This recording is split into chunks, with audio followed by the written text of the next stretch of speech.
Olá, boa noite, queridos amigos, amados irmãos, neste domingo, 17 de maio de 2020. É uma alegria estar com vocês nessa oportunidade. Lembrando que hoje, neste domingo, vamos estar encerrando a nossa série de mensagens sobre a soberania de Deus. É muito importante que a gente tenha a compreensão desse tema, porque ele é muito importante. Eu quero, nesse instante, orar, pedir as bênçãos de Deus para que essa palavra possa edificar a sua vida, que essa palavra possa transformar a sua vida, assim como transformou a minha. Porque a soberania de Deus nos dá segurança, nos dá tranquilidade em saber que por mais que estejamos passando por dificuldades, Deus está conosco. Oremos. Pai, nós te louvamos porque temos a alegria, o privilégio, Senhor, de poder, nesse instante, por meio deste instrumento que é a internet, Senhor, levar a tua palavra àquelas pessoas que estão nas suas casas. Que cada pessoa que ouvir seja edificada, Pai, seja alcançada pela tua graça, pela tua misericórdia. Nos abençoe e derrame sobre nós o teu Santo Espírito. Nós oramos e agradecemos em nome de Jesus. Amém. Eu quero ler o texto base da nossa meditação deste tempo, porque é o quarto domingo. Foram quatro domingos. Este é o último onde nós estaremos encerrando este tema tão importante. O texto sempre foi Isaías 46, 8 a 11, eu quero ler com você, me acompanhe, por favor. Isaías 46, de 8 a 11. Lembrai-vos disto e tende bom ânimo. Tomai a sério, ó prevaricadores. Lembrai-vos das coisas passadas da antiguidade, que eu sou Deus. Não há outro. Eu sou Deus. E não há outro semelhante a mim, que desde o princípio anuncio o que há de acontecer desde a antiguidade, as coisas que ainda não sucederam, que digo, o meu conselho permanecerá de pé, farei toda a minha vontade, que chamo a ave de rapina desde o oriente e de uma terra longínqua, o homem do meu conselho, eu o disse, eu também o cumprirei e tomei este propósito, também o executarei. Este é o texto base sobre a soberania de Deus. Eu quero, nessa oportunidade também, trazer um breve relato de tudo que falamos até o domingo passado, para que você possa se situar um pouco naquilo que nós já falamos. Nós falamos que a soberania de Deus não interfere no livre-arbítrio. O livre-arbítrio não entra em choque com a soberania de Deus. Deus é soberano sobre todas as coisas. Tudo o que aconteceu, tudo o que acontece, tudo o que acontecerá está sob a direção de Deus. Deus sabe todas as coisas. Primeira coisa que nós vimos naquela oportunidade, pelo domingo, é o significado de ser Deus. Deus diz o seguinte: eu sou o único Deus. Depois nós vimos que há um propósito de Deus em todas as coisas. Deus sabe o que está por vir, o que ele planeja, ocorrerá. Ele executa todo o seu planejamento. Todas as coisas que acontecem está sob o comando de Deus. De uma forma simples, falamos sobre a simples soberania de Deus. Cremos que Deus sustenta e governa todas as coisas em todos os tempos. Tudo está de acordo com seus eternos propósitos. Vimos também sobre a soberania de Deus no mundo que nos cerca. Não há eventos pequenos ou grandes demais em que Deus não governe com seu propósito. Aprendemos também sobre a soberania de Deus de uma forma detalhada em relação à natureza. Neve, chuva, frio, calor, vento, todas estas coisas são obras de Deus. Olha o que Deus fala: eu firo, eu saro, e ninguém há que escape da minha mão. Tudo detalhadamente está sob o controle de Deus. A soberania de Deus nas relações humanas. Vou ler apenas o verso do livro de Daniel, capítulo 2, verso 21 e do capítulo 4, verso 17.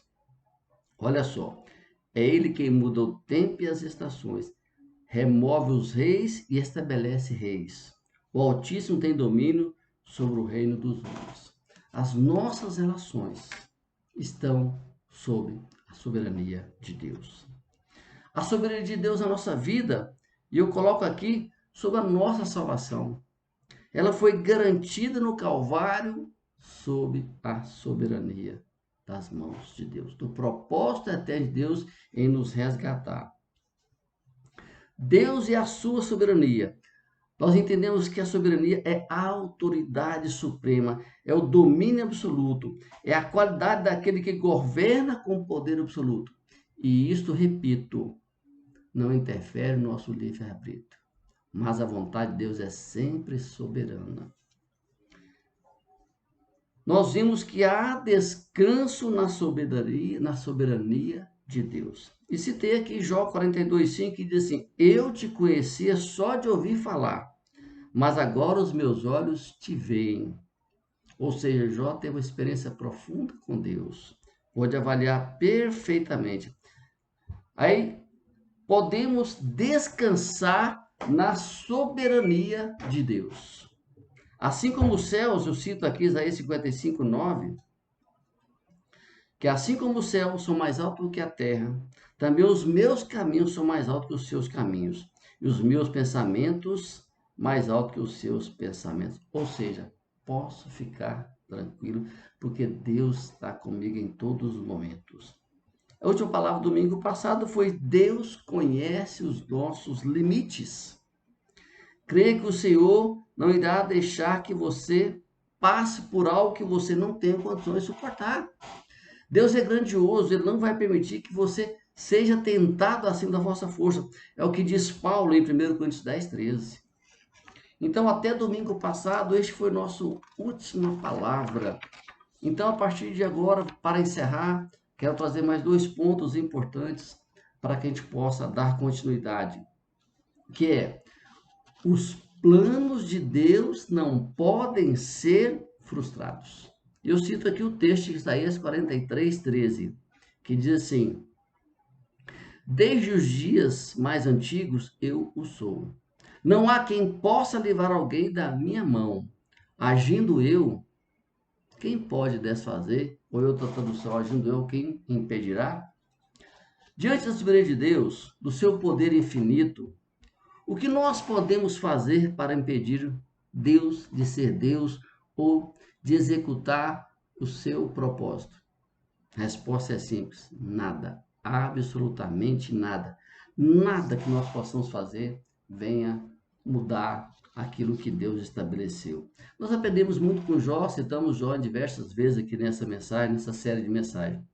Jó, desde o início, teve uma atitude de submissão a Deus, porque ele conhecia Deus. Ele foi capaz de resistir todos os infortúnios que ele passou. Ele foi submisso. Nós temos muito que aprender com a vida de Jó.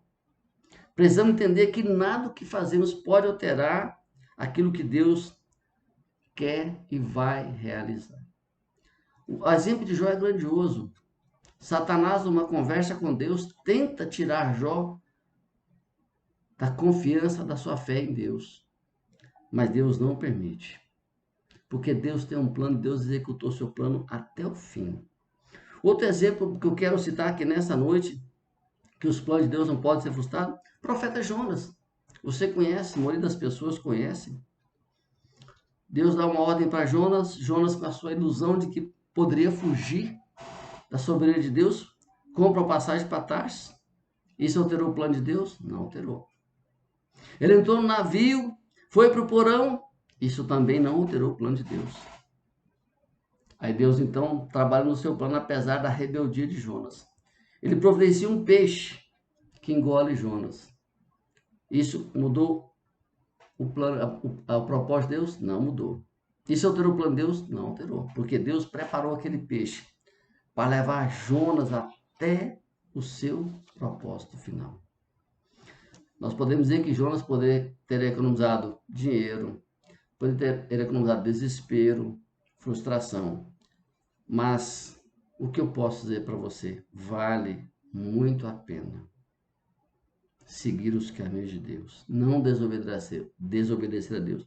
Não vale a pena você gastar seu tempo fora do propósito de Deus. O último ponto deste estudo, desta mensagem é: nossa confiança na justiça de Deus deve ser plena. Este entendimento é fundamental para encerrarmos este assunto. Eu quero citar 2 Tessalonicenses 1, 4 e 5, que diz assim: Por esta causa, nos gloriamos com vocês entre as igrejas de Deus, pela perseverança e fé demonstrada por vocês em todas as perseguições e tribulações que estão suportando. Eles dão prova do juízo, do justo juízo de Deus e mostram o seu desejo de que vocês sejam considerados dignos do reino de Deus, pelo qual vocês também estão sofrendo. Paulo aqui é enfático. Ele reconhece o trabalho daquela igreja da cidade de Tessalônica. Então ele sabe que tudo que estava passando, eles demonstram a confiança em Deus. E eles sabem que podem confiar na justiça de Deus. Ele diz assim, Paulo, eles dão prova do justo juízo de Deus. Olha que coisa maravilhosa. Nós às vezes encontramos crentes que gostam de criar situações complicadas. Como diz na roça, né? Eu sou da roça, procurar chifre em cabeça de égua. Sabe, é interessante que alguns crentes gostam de colocar, às vezes o pastor, um líder da igreja, com perguntas que não tem nada a ver, na verdade ele não está preocupado em saber, em aumentar o seu conhecimento, está preocupado em criar situações difíceis. Se ele faz a seguinte pergunta: Pastor, fulano de tal vai para o céu? Perguntinha complicada, né? Isso nós não podemos afirmar categoricamente, porque a salvação é pessoal. Ninguém pode afirmar. A única resposta cabível, o único argumento certo é que Deus é justo. Aconteça o que acontecer, confie sempre na justiça de Deus. Isso nós podemos falar sem medo de errar, totalmente despreocupado. Nós temos diversos exemplos que nós podemos confiar em Deus. Eu quero citar novamente Jó, porque Jó passou por momentos complicados em todas as áreas da sua vida, passou por situações mais difíceis que um ser humano pode passar. E ele se manteve firme. Sabe uma coisa, querido? Nós não temos todas as respostas. Não há ser humano que tenha todas as respostas. Mas uma coisa nós podemos afirmar sem medo de errar, e eu afirmo isso para você nesta noite. Deus é justo em todos os seus propósitos. E Ele está no controle absoluto de todas as coisas. Creia nisso. Repito, Deus é justo e está no controle de todas as coisas. Vamos dar um intervalo para fazer as nossas considerações finais dessa série de mensagens. Voltaremos em breve.